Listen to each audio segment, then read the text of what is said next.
Nicole Strickland.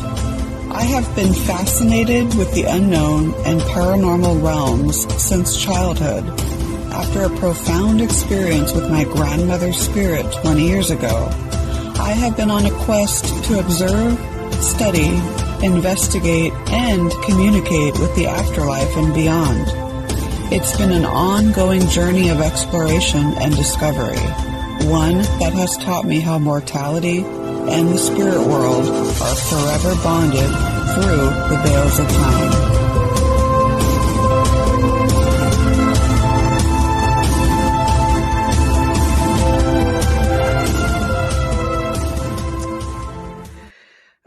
Good evening, everyone. Hope you are doing well this Thursday night, October 20th. So 11 days away from Halloween 2022. Aren't we all excited? I know I am. We have a great, fantastic guest for you tonight. Of course, thank you again for joining us as we explore the connection between life, death, and beyond right here on the Afterlife Chronicles on WLTKDB.com. Of course, I'm your host, Nicole Strickland, and you can follow us with that handle right there at WLTKDB, Afterlife Chronicles and Beyond, and afterlifechronicles.podbean.com. So, way to go, Padres. I just have to recap it. Okay, last night's game, or yesterday's game, I should say, was amazing. So, Padres won the Phillies 8-5. So, go Padres. We're all rooting for them here in San Diego. And then, just a couple of announcements here. Like I've said on previous shows, I am very excited. My upcoming book, The Afterlife Chronicles, right? Exploring the connection between life, death, and beyond, will be published in January 2023. So that is the month that we are shooting for. Very, very excited for that. Also forgot to mention a couple of seconds ago, we now, many of you already know this, but we now have a station app. So whether you're an iPhone user or a Droid user, you can watch the shows right there on the app. It's great. I've used it. It's wonderful. New merch as well. I think there's a Halloween special as well going on now, WLTKDB.com. So check out the station merchandise. It's amazing. So let's not dilly-dally anymore. I'm going to do something a little different. Normally I break at the half hour, but I'm going to go and do our one and only break for the night just because we have a lot to get through tonight. So we're going to do that first. And then when we come back, we will bring tonight's very special guest. So stay tuned. You are tuning into the Afterlife Chronicles right here on WLTKDB. Stay tuned.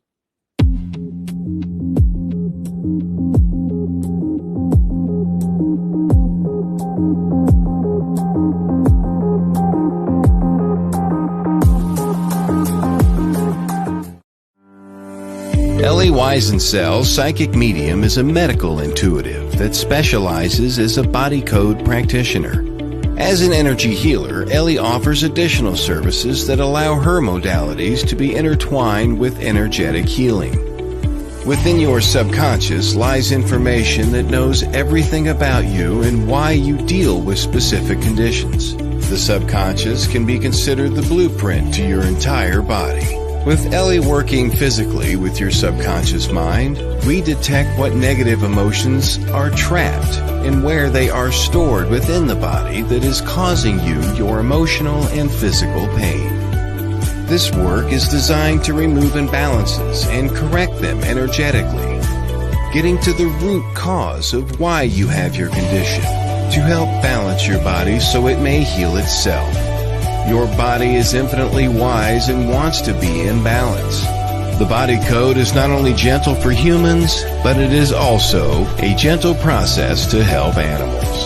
For more information, contact Ellie Weisensel at the website below.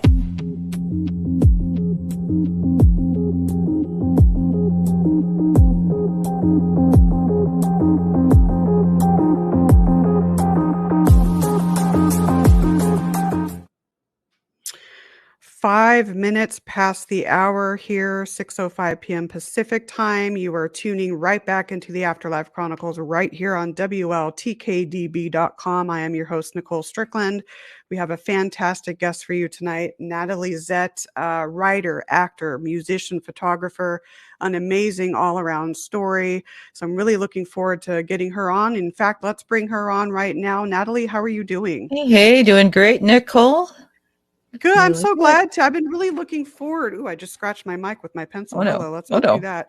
I have been looking forward to having you on. I think your story is amazing, and I can't wait for us to dive in and hear all about this and how it all came to be. Because you have an interesting story where it's not something that you planned; it came to you. And I think in many ways, not everyone believes in destiny. I get that, but in a way, it's when that happens, it's very meaningful for us.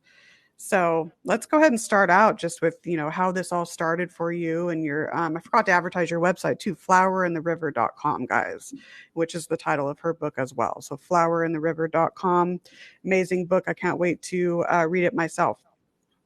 So, yeah, so let's go ahead and start out a little bit about yourself and how this journey started for you in writing this book and go from there. I will do that. So for the most part, I never wanted to write a book. I am a published writer, but I made money as a journalist. And Yeah. so I thought, oh, there's no money in books. I don't want to do that. And I thought, what do I have to write about? And you know the magic, right? Yeah. And so, so my story actually began probably in Johnstown, Pennsylvania, where I was born, because that's where it all started. I was manufactured there. And for people who don't know about Johnstown, Pennsylvania, it is kind of a character in the novel because Johnstown is known for the one thing, and it's this massive flood that took place in 1889. And there's a theme through my family. If there's a major disaster, one of my relatives is usually in it. So I had one of my great aunts was in that flood. She survived, and all four of my grandparents immigrated to Johnstown from various locales in Central and Eastern Europe in the late 1800s, early 1900s. So I'm very much I'm a coal miner's granddaughter. Wow. I will say that. Yes, ma'am. And and very Eastern European in terms of how we were, what we were surrounded by and that sort of thing. So very, I would say, humble beginnings. And so my father was an entertainer, and he had a radio show in Johnstown, Pennsylvania, and Indiana, Pennsylvania, home of Jimmy Stewart. People who know that actor. Yes. Okay. Yes. So Love that's him. so that's my family. My family's kind of unusual, but my dad's family, I will say this, you were talking about, your own encounters with the great beyond. My father's family, Eastern European, you've seen Dracula, you've seen Frankenstein in the 1930s. My family would be the villagers, or perhaps the vampires. I don't know. But that's the I always joke around that I was brought up by the Addams family in some ways, but Hey, I that's wanted a good normal. thing. Well, That's it a good wasn't thing in a way. in a way. But when you're a kid, you want just the opposite of what you Yep. have. So Yep. I did grow up around my father's family. I was very close to them. My mother's family is another story altogether, but I was close to them. And I was around people conducting seances, doing psychic readings, talking to the dead, reading tea leaves, coffee grounds, palms, whatever. This was normal. But then as you get older, as I got older, I realized other kids' families don't do these things. So I learned to kind of go into the closet about that. So many closets, so little time Right. for yours truly. So it was one of those things where, did I believe what they were doing was happening? Did I have belief in it? Absolutely. Did I want Mhm. any part of it? Not really. I thought, that's certainly not going to help me. I've got to get on with my life. So that was my beginning. And my family moved to Cleveland because my dad got a job on a radio station. And Oh, again, fantastic. yeah, but back in the day, the money just wasn't there for those types of jobs. So when dad's father died when dad was 12, 13 years old. So dad never finished high school or anything. So he ended up, blue collar. Mom worked for the post office. So that's my family again. But I always had higher aspirations for myself. That was one thing. And the other thing too, is when I was growing up, particularly in Cleveland, I thought, I don't belong here. I miss Johnstown, but it was one of those places where people had to leave because there was no work in Johnstown. Right. Dear beloved Johnstown, place of my heart, no work. And so that's my sort of, again, the humble beginnings were there. And I always wanted to do things like write. I wanted to perform like my dad was a performer. And also we're part, on my dad's side, part Romani. And so that enters into the fun too. So we've got this real, I call it a goulash, a DNA goulash on that side. We're a little bit of this, a little bit of whatever. And so, but all those, for whatever reason, I was able to tap into those ancestors without really wanting to eschewing my family, but also realizing I was drawn to certain things. Of course. And it's a usual kind of conundrum that people get into. So I'm growing up just thinking I'm going to have somewhat ordinary life, even though I was brought up by those people. But I thought, I've got to get out of Cleveland. This is not right. I need to leave. And there was this feeling too that I was having trouble with my family, not necessarily not getting along, but let's just say they did not accept who I was. I was a little too out there for them. And as you can see in my bio, I get bored easily. So I like to do different things. And my family was trying to get me, you need to do one thing. You need to do something normal. You got to make a living. Don't forget. Blah, blah, blah. And again, for school and stuff, I had to put myself through college and grad school and things like that. So it was a tough go. That's amazing. But, oh, it was, I looking back, it was great. But at the time, it's fun now, but it's like, oh, back then I thought I'm going to die. I'm never going to finish this. I will die. And then I'll get my degree. If I had to go back to school right now, I think I would too. It's like, whoa, how did I do that? Yeah. Posthumous degree awarded to. Yeah. Anyway, so yeah, so that's the kind of, and I lived all over the place. I did some really interesting, unusual, wacky things, lived in a religious community, AKA cult, for a number of years. And so I did I was exploring, I was seeking, and I was seeking through traditional types of religious things. My family's all mixed too religiously. So we have Catholic, Jewish, Protestant. Wow, that's Eastern Europe, Byzantine, Eastern Byzantine, Russian Orthodox. Wow. Yeah, I really am all those things inside. And I always say, girls, you're all pretty. I can't select one, but I'm able to tap into certain. I went to a Ukrainian festival a few years ago. My dear Ukrainian families. We have a Ukrainian center in the Twin Cities. Mm-hmm. And I was standing in line with my little food ticket. I was in the line and the woman started yelling at me in Ukrainian, telling me to get into the kitchen. And I was late. I thought, we all look alike, I guess. So it's just one of those kind of funny. I guess so. Roll that cabbage. Those cabbage rolls don't get rolled by themselves there, sister. I said, got my ticket. So I become whoever I'm with, I guess. I'm a chameleon.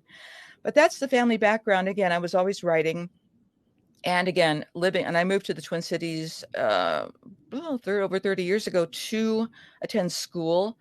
And again, was getting along better with my family. They were still in Cleveland, going back and forth. But, I would not say close. I would say my family of choice, that was my family. My family of origin had not a whole lot to do with who I was. I made my own choices. I was really firm on that. Good for you. Well, here comes the pie in the face. Boy. In 96, my father died. Oh. And it was one of those things where I was close to my dad. I loved his family. And when he died, it was like, I don't know what everybody doesn't experience this, but I experienced this like a hollowing out of my soul. Right. I literally was walking around like the golem, not the thing from Lord of the Rings, but basically an animated life force, but there was nothing inside. Right. And I was so, my grief took on some epic proportions and a lot of regret. A lot of, why couldn't you have been more normal? Myself, stuff like that. So I'm embarrassed my family. But I think that was okay to go through that kind of self-reflection because I really had to look at myself. And in the midst of that, here's where things start to get wacky. About a year after my father's death, my mother's sister in Chicago, this is my mother's side again, not real close to them at all. I thought the woman was dead. She was a former reporter in Chicago in the 1930s. Okay. And she decided to put together this massive family history from my mother's side. My mother knew nothing of her side of the family because her own mother died when my mom was 3. And that part of the family was in Johnstown. Her father raised her in Johnstown. The rest was in Chicago. And back in my mother was born in 1931. Travel wasn't the way it is now. So she really never saw her sister, her half sister. She had an older half brother as well. But, this woman felt compelled to send me this document. She said, I heard you're a published writer. Your mom sent me your stuff. It's really good. You need to do something with this document. And I thought, And so I started, I think any other time, had my dad not been dead and me just splayed open I wouldn't have been open to this. I would have thought, yeah, throw it in the drawer. Exactly. Yeah. I started looking at it and I thought, holy moly. I started to see that my grandmother, my mother's mother, had all these siblings. Not only that my great grandparents had lived in Chicago, and I didn't know that. Oh, wow. And then I always felt a connection with Chicago, so that's another type of thing. But then I started reading individual bios of each family member. And there was that one story about a ship that capsized in Chicago in 1915, where a lot of people were killed, 844. That's a massive amount for that time. And it's funny that I was looking at the old newspaper clippings here, and they had 1,000 people dying, 2,500 people dying. I think the final number is 844. I think so. Even when I was researching the book initially, which was 25 years ago or so, they had different numbers. So I think this is the final tally. So I thought, and I knew Chicago history. I was always drawn to Chicago. I mean, the St. Valentine's Day Massacre, love Carl Sandburg. He's in my website. He's in my book. I loved Chicago. I didn't know why. And so I thought, I've never heard of this thing. And then I saw that my mother's mother's younger sister, who was 19 years old, was killed while she was aboard this thing with all those people. Oh my gosh. And I was, as a journalist, I mean, I had several gigs around the Twin Cities. I was well known as a journalist. I thought, well, I have a guaranteed spot to write about this thing that happened. Absolutely. And at first it was just a research project, like any other research project, like any other article I had written for years and years. And what was strange, Nicole, is I went to the library. This is 1997, 98. Nothing on the Eastland. I was just going to ask you what other articles had been written on it, because doesn't this remain still in the Great Lakes the largest, I guess? I think it is. Tragedy? It was. There's a lot. It's just weird, but there was nothing around at that point. And if you all are old enough to remember the internet in its infancy, the information was not there like it is now. So and then when I was in the midst of doing the research, a website suddenly popped up, which was great. And this Eastland Disaster Historical Society, loved these folks. They came to be, but that wasn't until later. So I'm thinking this is going to be easy. I'll just write about this thing. I thought, why in the hell has nothing been written about this? Right. It's crazy how that is. And in the meantime, I was going back and forth with my mother's sister, my Aunt Pearl, who was sending me all these photos of this woman who was killed. And as she started to come alive for me, and it wasn't just the horrible story, but I just thought those photos, oh my God, she looks at certain ages so much like my sister. She looks so much like me at certain junctures. Then the final picture of her with her woman friends dressed in men's clothing, smoking cigarettes, just looking like a bunch of badasses. She's beautiful. I mean, Thank you. There's pictures of her on your website, flowerintheriver.com. And I looked at that photo and actually smiled, because you can tell they were having a lot of fun when they were causing trouble. I mean, it's just, but it started to get under my skin.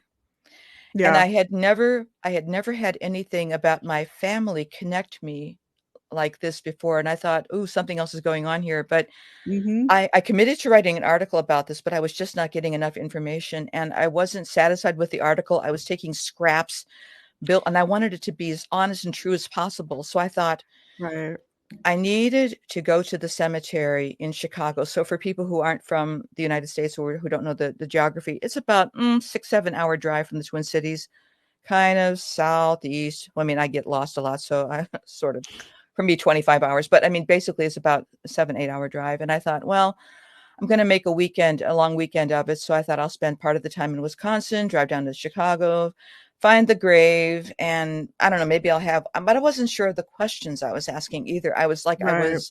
I hate to use the word possessed because that has negative connotations, but I'll say I was going through a magnificent obsession. There you go. I like that. Okay. I like that. That's awesome. Okay. Right? So I've been there. I know what that's like. Okay. I know, and I know probably anybody who's listening to this knows, because why else would you be here? Right. But I want to stop and say I'd never felt that kind of connection to my family like this before. And I thought, oh my God, what if everything I thought about them was wrong? Oh Lord. And Long story condensed, Cliff Notes version. I stayed in Wisconsin overnight, preparing to go to Chicago the next day. I'll go to the cemetery. Easy. And that night in the hotel in Wisconsin, stuff started happening, and I still don't know what the stuff was. There were Oh, noises of what? undetermined Oh my origin. I gosh. know. And I am not, even though I was brought up around this stuff, I tend to be more skeptical. And I also learned that too from my very spooky relatives, to be very discerning, do not believe That's good. everything or Gotta anybody. be. I was brought up by psychic snobs, basically. I think of the family on my dad's side. They were very much like, they would go to places like Lilydale or whatever and come back and complain bunch of phonies. So they were snobby. But I learned also to be very careful about Yeah. who and what I let in. And I was not that anxious for connection with the other side. Thank you. I thought, oh, I know what this is going to do to me. I had a feeling. So, but in the hotel room, noises and visions and all this other stuff. And I thought, am I cracking here? Because it was I'm still feeling like I was in both two worlds of my father's death, now this. And I thought, what is going on? Wow. And were you having these visions in an awake state, or did they come to you more in Oh, in an dreams? awake state. That's what was so disturbing. Wow, oh my And I gosh. was scared, but I suppose this will make sense to you and probably anybody else who's listening to this. Scared, but not like you're afraid of a person doing something to Right. you. And somebody asked me, well, it's like my aunt Pearl, God bless, but she's always evil spirit. I said, no, it's not an evil spirit. It was just weird. I mean, Right. you don't expect Mhm. that to be happening, right? I mean, I thought I'm gonna just watch some cable, and it's like, oh my God. So so it was, but it was very much a sense of there's somebody else in here with me. And I thought, okay, let's pretend that this is happening, because it is. And I thought, what do you want? What do you want? And so I didn't sleep that night, and at least not very long. And then I did kind of pop awake at 6 a.m. and I hit the road, and I thought, what was that? And so all the way down to, again, this is before the days of Google Maps or all that sort of thing. And again, no sense of direction. So I had MapQuest, remember that?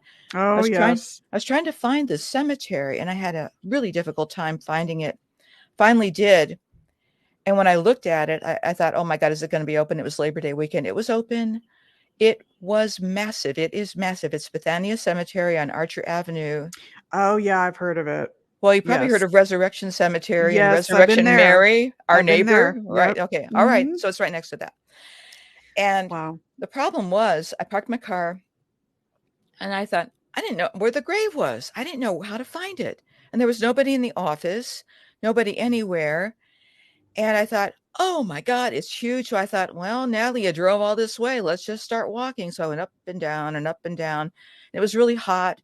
And I was feeling like I was out of my mind. And I thought, only a crazy person would do this. And I thought, oh God. And so I was just, I think the word is discombobulated. And I asked, there was a guy digging in the back, not Grace, but he was just digging around. He was a caretaker. And he said, it's really huge. You're probably not going to find him. Can you wait till Tuesday? I said, no, You're like, I'm here now. I want to damn find her it. now. Yeah, I was Yeah. getting Oh my kind of gosh. whatever. And I said, nope, they're my family. I will find them, or they'll find me. And so I started walking back, feeling like just the shame that was overwhelming me, the foolishness. I felt just all this stuff. And I walked back to my car, and I was walking back to my car. And then I was like, I tripped over something. I was almost like I was pushed. Didn't fall, but it was like this sort of redirection that happened to like go to the front of the car. I walked to the front of my car. I was going to get a drink. And then I looked. I thought I parked right in front of the graves, and Oh, I see, oh did my not see gosh. it. I did not see it. Whoa. Whoa, I whoa, cannot whoa. explain it. I Whoa, can't whoa, explain it. whoa. Um, Wow. and there was a tiny little tree in front of their graves. I'll talk about the graves too. It was like three little trees that had interwoven. Oh my It looked like the gosh. opening of Charmed. I mean, it was I just like, mean, oh this is God. like synchronicity upon synchronicity upon synchronicity right here. This And is just amazing. I never experienced anything like that before. And I thought, what is this? And again, I'm not all in with this stuff either at this point. And so the graves are quite lovely. The headstone for my great aunt who was killed, it's huge. It's huge marble, dark marble, Oh, and wow. it's gorgeous. I have a photo of that on the website as well. But it says Martha Pfeiffer, rest in peace in German, and it says Auf die Eastland, on the Eastland. Oh, wow. And which I learned later cost extra to have that inscribed, but I thought somebody wanted somebody in the future to know how she died. She was Absolutely. one of those. Below her was her baby sister who died at age 3 in Chicago of something called black diphtheria. She was an infant. I have her photo too. She was quite lovely. And behind their graves are the graves of my great grandparents. So there they are. So the whole family's there. And the stone had a little jut, like another stone that it was sitting on top. So I just sat on it. It was like it was a couch. I thought, hi, here I am. And then at that point, again, I did have one of those, I closed my eyes and I did see a living room of all these people. And I thought, okay, let's just go with this. And they were talking. I heard nothing. It was just so brief. And I thought, they're all here. And all of the relatives, because my grandmother and Martha, my Aunt Martha, had all these brothers and sisters. I thought, you're all here. And I stood up and I said, I am so sorry. I didn't know you were here. It never dawned on me to even search for you because of my mother's father's family. That's a whole other book. But because of that group, I just basically wanted nothing much to do with my mother's side of the family. So I'd never thought of exploring it. And so when I was there, I thought, oh my God. The other thing too is just, I think any person who becomes a genealogist finally recognizes, I'm here because you once were. My great grandparents made that decision to come to this country. And I just, was remembering that again today. And I thought, oh my gosh. And then just standing there, I started crying and I thought, oh my Lord. And it was just, I think just from exhaustion, feeling crazy and feeling this leftover grief from my father. But it was like everything just kind of on top of each other. And I thought, oh God. I thought, got to get back to the Twin Cities. But when I was looking at the grave, it had a nice reflection. My face was superimposed on the headstone of Martha's. And I thought, from this day forward, I am forever branded with your name, your cause of death on my life. And I didn't know how prescient that was. That's very eloquently said. And, it goes to show that, you can foster the connection even after someone departs this plane. Even stronger. So this is a prime example of that. Yeah, wow. I'll start to tell you about all the trouble she started causing, but she's 19 forever, forever 19. But anyway, so it was just one of those moments where I could never get back the emotion. I wish I could sometimes those first findings of something. And what I realized many years later, what I learned from another genealogist, Hank Z. Jones, he wrote a couple books on psychic genealogies. And he said, it is so typical. I was not special at all. It's very typical to go looking for graves and you go right in front of them or you land with them. It's like they find you. They find you, right? Yeah. And I thought I was special, but apparently not. And so, but it was one of those things because I had no access to that book. And I didn't even know how to do a family history at that point. I thought, well, I don't know. I was told when I was a kid, since I wasn't a Mayflower person, that I didn't have a history. And when I would ask my mother about what about our family records, they were all burned in the war. Not sure which war. Spanish American, World War II, but it's like we don't have a history. So in other words, like my fellow Carpatho Roos and Andy Warhol, I always say I am from nowhere. I have this quoted down because I mean this is right here. Amazing. I am from nowhere. You can be all things when you're from nowhere because you end up being from everywhere. That is true. That's like very prophetic and very profound. Thank you. Good stuff. Oh, thank you. Well, there's a fluidity. My partner's often said this too. There's a way where I can just go from thing to thing, and it's quite natural. It's not contrived. It's not anything. It's just I am all those people, and because they're living inside me, and it's just like they seem to be hanging, taking up space here. So it's like okay, whatever. But I did get back to the Twin Cities and I did write the article. But here's the other thing that happened. It was just like, I felt like, okay, it will be done. I'll have it to my editor. In the midst of writing the article, I was living at that point. I was single living at that point in a very small apartment in St. Paul. And in my bedroom, my office, I was typing my little article and it's coming together so nice. And all of a sudden, bang, in the kitchen was not that far, just a few feet from my bedroom. All the stuff on top of my refrigerator, because that's where you store things when you're have a small place to live, was on the floor.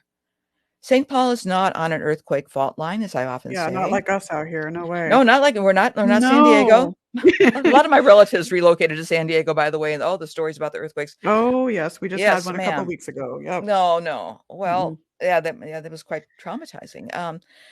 So no earthquakes, and everything was on the floor, and I thought, oh.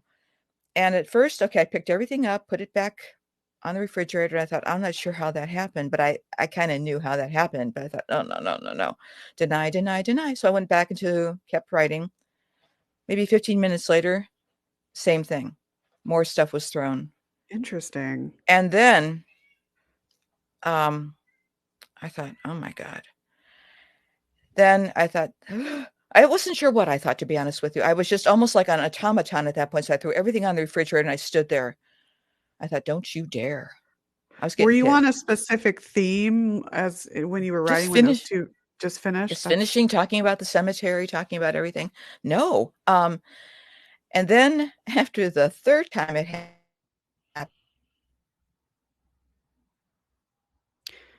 I think we have a cut there in the audio. I don't know if you guys can hear that. okay. Oh, there you are. You back? Yeah. Yep, there you are. I came Yeah. back. Yeah. I shut down Maybe every. I don't know if other people could hear. There was a cut there, at least from my end. But Okay, go ahead. Okay. So It does all the time. I just stood there with all the stuff on the floor. I thought, God, couldn't you?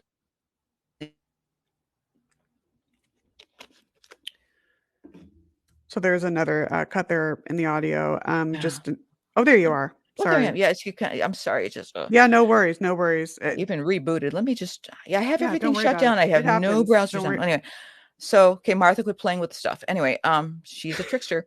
I was going to ask you who you think it was. Yeah. I think well, yeah, I do. And then I was getting kind of.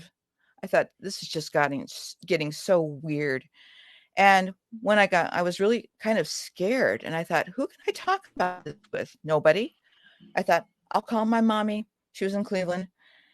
And my mother was very much skeptical, but open skeptic, I would say, like I am. And I called her and I said, oh, Mom, I got all this information about your Aunt Martha. I've got photos. I've got everything from the cemetery. She said, really? I said, yeah.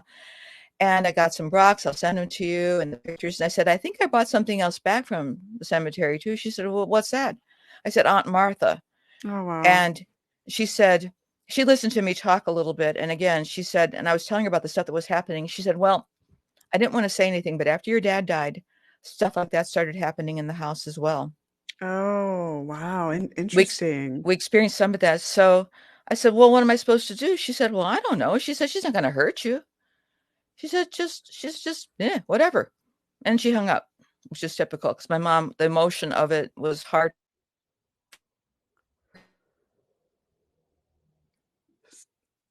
So until she comes back, just a little recap on the Eastland disaster. I don't know. I think it wasn't mentioned. It was launched May 6, 1903, known as the Speed Queen of the Great Lakes. So it was a charter ship for the Western Electric Annuals Picnic. I think it went from Chicago to, where was it that it went from Chicago to, I think, Indiana, I think. So you're back. You can hear me, right?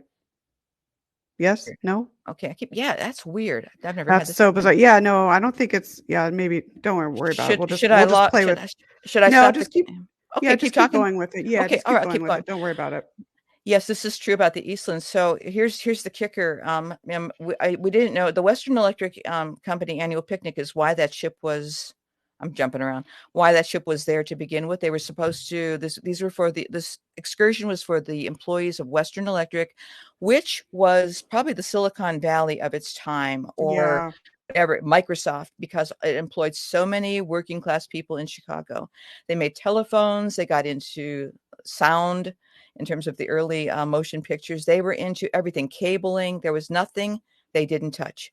And these annual excursions were like vacations for them because they were I read photo that they ops. didn't take many vacations. No, they didn't. They worked 7 days a week. There were no unions, no workers' rights, things like that, which my mother's sister reminded me of. But here's the kicker. The kicker is this. My grandmother worked for Western Electric. Okay. Her sister who was killed did not. She gave her sister the tickets because the event was supposed to be filled with young people. And she thought, maybe she could meet someone because she had just, her fiance moved to California and left her for somebody else. So she thought, okay, this will be a chance for Martha to meet some people, have some fun. Martha should not have been on that ship. My grandmother should have been. Oh my gosh. So when I learned that, it was one of those things where I thought, I owe you one. And I thought, I'm not sure what to do here. This is still in kind of being confused about the whole thing, but I'm going to try to dig up this history, and I'm going to make sure that you're known. The other thing I know that she wanted to do, because I learned from my mother's sister, she wanted to travel all over the world. And whenever I look at my Squarespace stats, which shows where the book is, or the website's being looked at, India, Russia, there you go, China, I thought, you got your wish. Didn't she want to be a writer as well and an artist? She wanted to be a writer and an artist. She wanted to do all those. I know. And I think, I know. It's one of those things where I thought, how much of me is me? But right. There's definitely a connection there for, beyond just the familial line. There's definitely that connection. There truly is. And that was the kind of thing. So I really need to make it clear too, that I was not all in.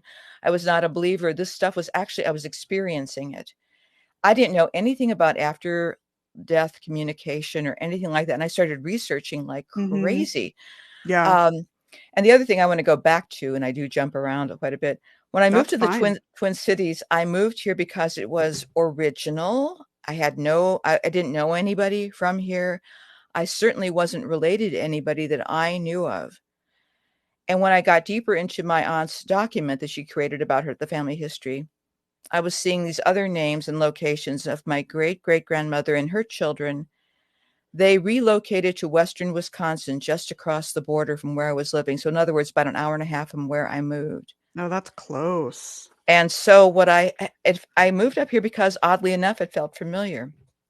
So again, I don't know which coincidence number we're at, but it was like one of those kind of things where I thought, so I had to change my whole philosophy of life very quickly, because I thought, I don't think I'm in charge of this.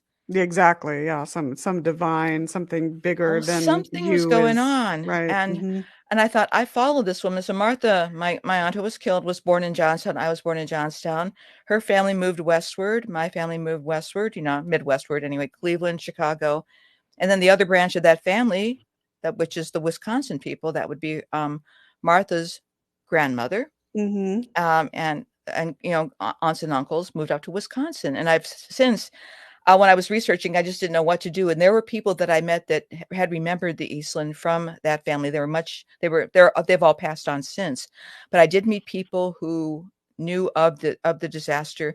I met one other cousin who actually remembered Martha in the coffin. She was 4 years old at the time. Oh, so she said, "Oh, I remember it." And I feature her in the book because she was such a crank, but she was great. She said, "Yeah, that tore the whole family up. It wrecked everything. Just messed the family up." And the other thing about that story is that, okay, so Western Wisconsin, like I'm hemmed in. As I did deeper research on the family, I found out that my mother's mother left her first husband. He was abusive, I guess. My great grandmother either shoved him over a railing or it was intentional. I don't know. But anyway, so great grandma, religious as she was, knocked him over the rail and out he went. So he was gone. Oh my gosh. So I mean, there's some stuff in that family. But anyway, it's a wild bunch. There's stuff in all families. There is, but this is like, you can't make these people up. But my grandmother, she married my grandfather in Johnstown, and then 3 years later she passed away from a heart attack, but she was quite young. But I think that she was the one who identified Martha at the morgue. She was the one who gave Martha the tickets. I'm sure that factored into her early demise. Yeah, that makes absolute sense. The regret. Yes. Yeah. So that is the story that I grew up not knowing. That's why I call the first chapter in the book A Family Tale Finally Told, or Family Tale Untold, I should say but the tagline is A Family Tale Finally Told. I should not have found this story. There were so many shoulds. It should have gotten lost. It didn't. It resurrected around the right time. I would have to say the timing was perfect in terms of my openness. There's always a time and place for everything, right? Well, kind of, yeah. I try. Also, I think it's the writer in me too. I tried not to lean on some of these cliches, but I have to say, Nicole, there were too many weird things that were going on with that. And again, I've reconnected with that side of the family, and my mother was just amazed. And I think That's truly amazing. the biggest gift is that my mother grew up not knowing her mother, and she used to always say to me, "You don't miss what you never had." And my mother was kind of tough that way, just like, it's okay. I don't need to know this. And then when I started finding things, she was speechless. I can imagine. I would give her articles. I would give her stuff about the Eastland. I said, "Did you know any of this?" She said, "No, how could I?" And I think she couldn't express it, but she would just take it all in. And she said, and then I did write the article, and she said, "Oh, that's a really good article." And she said, "That's a shame though, isn't it, that happened to her?" I said, "Yeah, it is, Mom. It really is."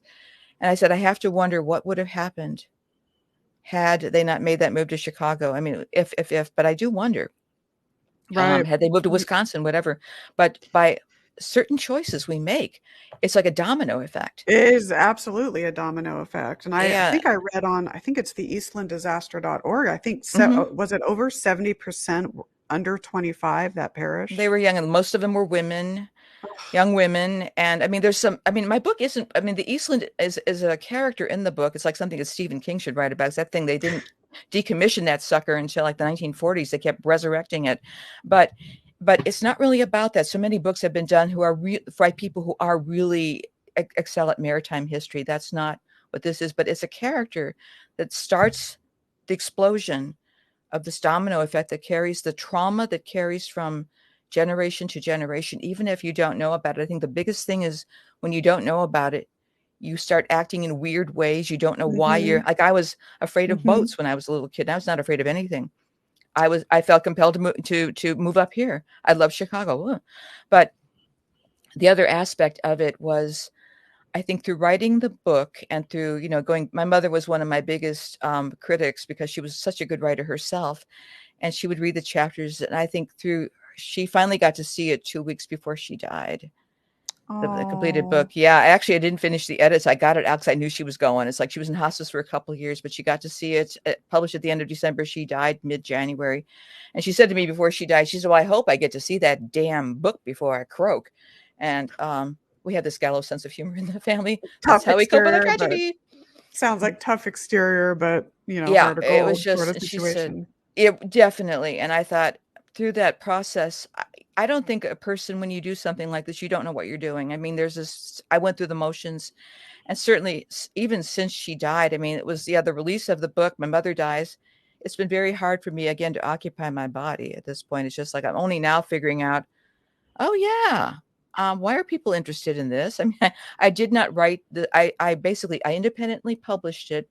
No, I was a published writer, but no agent would take it because it wasn't marketable. In their mind, right? In their mind. Right. And I get that. They've got to make money. I get that. But by the same token, I thought, I will take care of the story. I work full time. I will take care of you, Martha. I will you don't have to take care of me. The book does not have to take care of me. I take care of the book.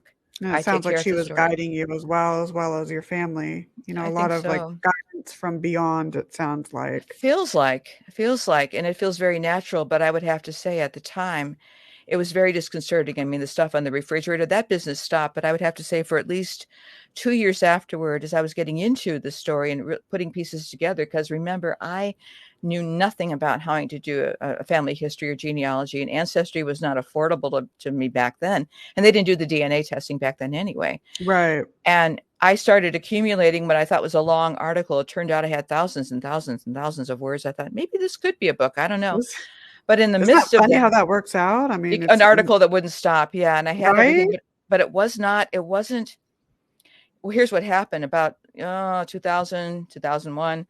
I really started accumulating. I thought, I'm going to do this. I was in a really bad car accident, a really bad one, where it affected my cognitive abilities. So thank God I wrote down what I did, because my memories were kind of all over the place. And I really couldn't write sustainable writing for about 7-8 years after that. Oh my goodness. So I had to put it in the drawer and I had to figure out how to heal myself. There wasn't much available on, traumatic brain injury, things like that back then again. And I thought I had to kind of piece something together, and it was a trip. It's like, oh my God, I can't remember. what I did. And it took, but I thought, somehow, again, though I trusted that it would be okay, I will never be back to what I was, but there'll be a new version of me. And I trusted it. And after I got upset and angry and resentful, and I felt like I was abandoned by everything and everybody. And I did have one of those out of the body experiences too. When that happened too, it was like, whoops, up we go. And I thought, maybe I'm just going to keep going. And nope, I was back with all that pain. I let it go. And I think that's an important part of the creative process too, to be invested. As you know, I mean, you put together the beautiful sheet that I complimented you on, Nicole. I love that sheet. A Word document right there. I love it because you prepared, and I prepared as much as I could. But again, I had no control over getting hit by a car. I did not bring that on myself. Sorry, that was not part of my karmic debt or anything. I don't buy into any of that. It's just somebody crashed a stop sign. Yep. And then I had to learn how to figure things out. And so, and out of that grew my work with web accessibility and people with disabilities and things like that. So that was actually kind of cool. I mean, I always make something out of something, but I'm not a real good, it's just, it's going to be okay. It's like, the hell it is. I'm not compliant at all with anything. So I think the creative process strengthens and improves too, the more challenges you have. I think you're right. But at the time, I think would there not is have a said link that. to that. Yeah. Pardon me. But I know, right? Yeah. I'm also very introverted and I'm not used to talking. So it's just like, but I'm getting that way with all these podcasts. But such a cool story. Oh, well, thank you. I'd love to have you back because there's so much more to talk about. So we'll have to do that if you're interested. But, I would love to. Are you kidding? One of the questions I have for you is why do you think some of these tragic stories become so misplaced and forgotten, whereas others, such as, like the Titanic, are everywhere?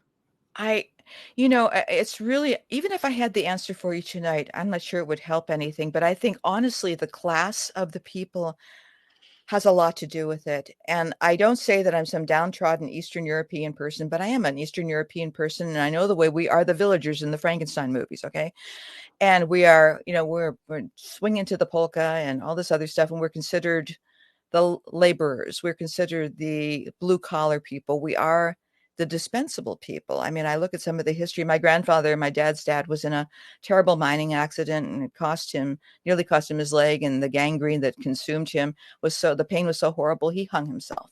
Oh my gosh. And there's so many stories of people in Johnstown that were in the mines, mining accidents, things like that. And again, it's like, has it really changed? Certain classes of people are considered dispensable. And again, the Eastland people, like my mother's sister reminded me, she said, there was no union. There was no advocacy. FDR was not president. So there were no social services types of things. There was a Red Cross. Clara Barton, who helped with the Johnstown flood, was also there for the I Eastland. read that.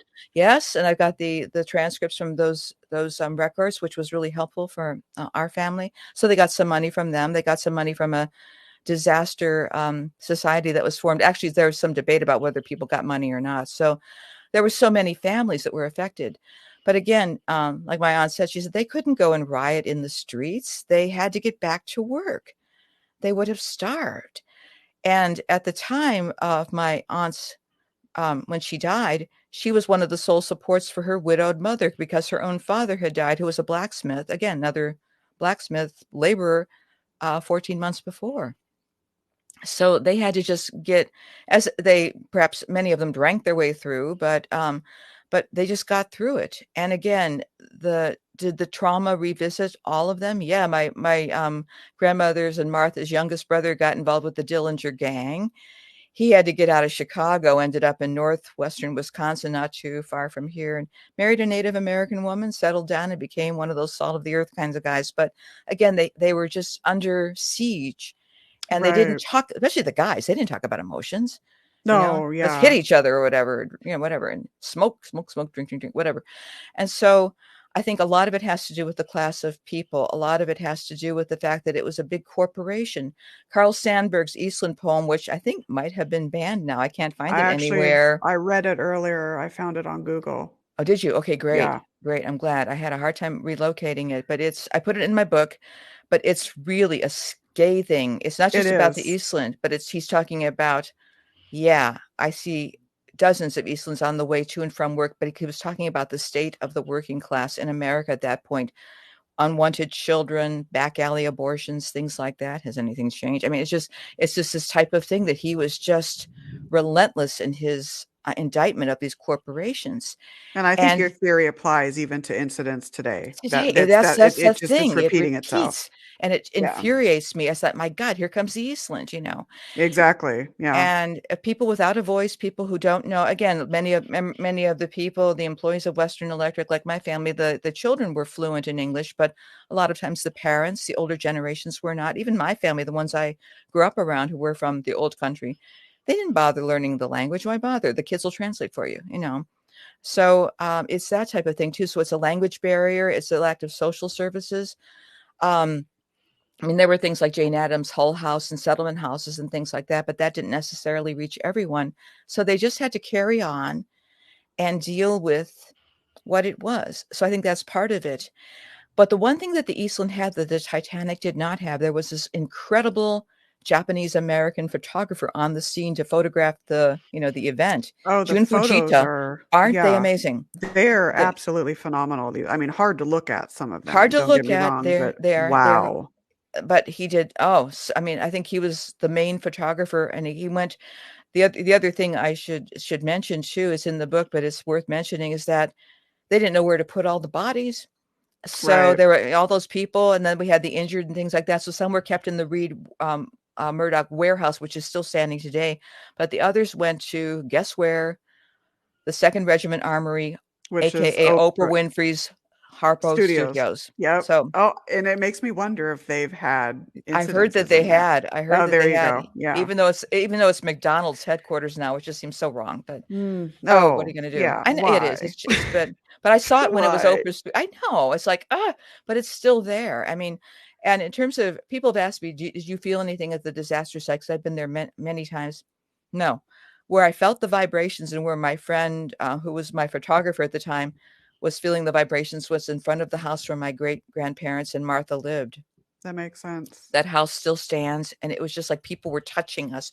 And we got into the car afterwards, and my friend said, no, I felt something. I felt somebody touching my hands. And then she kind of got relaxed with it, and she said, I think they're welcoming us. But that was the most palpable sensations were there, not at the disaster site. I felt sadness. The disaster site is at Clark and LaSalle, Chicago River, off of Wacker Drive, for those who know Chicago. It used to I've be. actually been to it where the plaque is. Yeah. Oh, thank And you there's for being there's a there. Oh my. yeah, there's almost a sense of peace there. I There don't is. really It's. feel, maybe a little tiny bit for me when I was Mhm. there, a little Did sadness, you? but that was probably my sadness. But generally it's like It's a it very felt, nice location, actually. yeah, It's it's just, it's like, beautiful. and it's well hidden. So I've never felt, and I never tried to make anything happen, but the absurdity of how peaceful it is now. And I thought, what did you look like on that day when all that ship was Oh my turned on its gosh. side? The ship capsized because it was top heavy, and it also was built for speed, and it was built as a cargo ship. So like the designers who built it did not build it to be a passenger ship. I wonder There if were they two. loaded too quickly They because loaded I too read quickly. 50 Yeah, people they every minute or something like that. Well, they also released the ballast, so it was up too high already to get more Oh, people yeah. aboard. It Right. was, and they Yeah. and the actually the Titanic helped kill the Eastland, as I always say, because they overloaded it with lifeboats. So the thing was already top heavy. It was filled in with concrete on top, and so it capsized like somebody said, like an egg just rolling over. Yeah, I read that some guy said it was like going back and forth Yep, and he couldn't it even believe listed, his yeah. eyes, and then people Mhm, were rolling down it. mhm, Like, mhm. I guess he likened it to a bunch of kids rolling down a grassy hill. That's what Yeah, he's just I'm kind of just rolling right off. trying to imagine this. I mean, oh my gosh, the terror Yeah, and it just, and the I mean, eyewitnesses. there was a nice reenactment done. It was done on, I saw it on Chicago's public TV station, a nice Documentary. documentary where they did a reenactment. It just people, and like people like my aunt were at the bottom, so that she was crushed. Oh geez. A Oh my lot of them were gosh. crushed. But there was a guy that I met who used to have an Eastland museum. He's long since retired it, but I think his grandfather was one of the divers, and he was trying to get into the side with a blowtorch, and the captain was coming after him for drilling holes in his ship. So then they went after the captain. I mean, I cannot imagine the pandemonium of that. No, no, not in a, oh my gosh, no. I mean, I'm Mhm. just like trying to imagine myself there. I mean, the terror of these, and a lot of these people were under Just like 25. I mean, helpless kids, children and whole Yeah. families were killed. Yeah. Now, if you get back to Chicago, be sure to see the Bohemian National Cemetery, because I think most of the Eastland victims Next are time I'm buried there. there, Yeah, next go time see I'm it. The there, I beautiful definitely statuary. Yeah, definitely want to go see it. We have about 5 minutes we left. I do. wanted Oh, you to, I know, I would love to have you back if you I'm gonna come want. back. Yes, because Bring me back, Nicole. my goodness, there's enough here for like a gazillion more episodes. But your book, get My where book. people can to buy it. I know you said it's global, which is awesome. Flower Mm-hmm. in the River. I've seen the cover, guys. This is an Mm. amazingly produced book.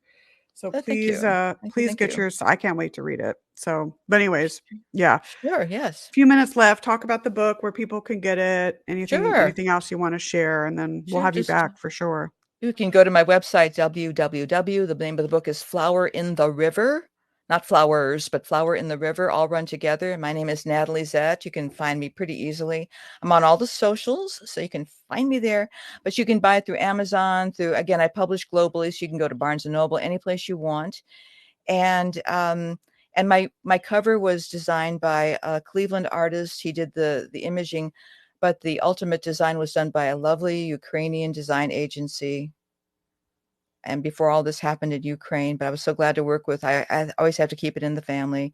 Oh So they yes. did the cover. So shout out to Miblad Oh my gosh, and Kiev, totally. Slava Ukrainia. So yes, so Striking cover. I love covers when when you look at them, it's like you feel it. You yeah, feel the energy of the book just they before you did even it. open it. The kids did it. So that's so thank you for having me on your show. I'm just such an honor. It's really Yes, I nice. mean, it really is an honor to talk with you. I'm like you. I've always been attracted to these misplaced, forgotten Yeah, stories. that's There's so just nice. something about them. And I know that, your family is very proud of you Thank you. for doing what doing what you've done. You're telling their story, you're letting it live. And so it's kind of like you're continuing their legacy. And I think that's just truly amazing. Oh, Very that's very commendable. kind. Very Yeah. kind. Thank you, Nicole. Absolutely. So we'll definitely get you back on. Any last words of wisdom that you have? Sure. Just remember that, as I say, as a genealogist, I'll talk about that some other time. We're all future dead people, so make it work and keep a nice what you want future generations to know about you. Yeah, I have you call it is it the memento memento mori? mori. Yeah, There it's you like the go. Stoics. Yes, Yeah, it's like we are all future dead people. And when you work at genealogy, like I do, and we'll talk about that maybe next time. sure. It brings it right home, and it's actually very Yep, comforting. It's okay. We'll all meet again. absolutely. Well, Yeah. this is a phenomenal story. Thank you so much Thank for taking you. your time to come on. We'll definitely get you booked and probably like after the new year for sure. Sounds great. So awesome story again, Thank Natalie you. Zett, flowerintheriver.com. I've been to the site. It's awesome. So check that out.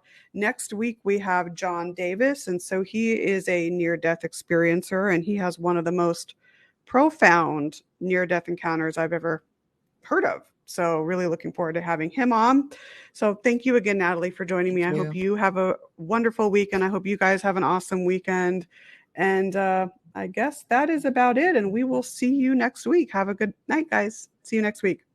Have a good one. The truth is here and now on WLTK-DB Talk Radio at WLTKDB.com.